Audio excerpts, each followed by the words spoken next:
official candidates ng 2014 Miss World Philippines. May TV host, kapatid ng celebrity, modelo, piping kandidata at iba pa. Kilalanin sila sa chika ni Lars Santiago. Suot ang kanilang official red swimwear, isa-isang ipinakilala ng mga host na sina Micael Daez at Gwen Ruey ang mga kalahok.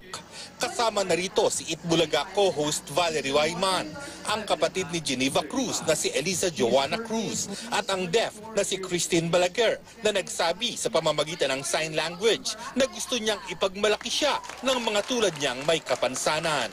It's such an amazing experience for me. Siyempre, to raise awareness also of my advocacy. Kaya ko ipakita sa family ko rin na, oy, marunong rin naman pala akong kumanta pala. I'm representing the cruises.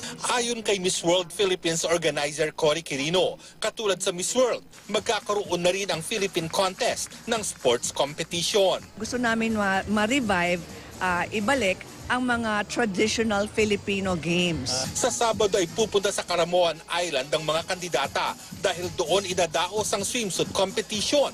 Gaganapin ang Miss World 2014 Philippines Grand Coronation Night sa October 12 sa MOA Arena at mapapanood exclusive dito sa GMA. Lars Santiago, updated sa Showbiz Happening.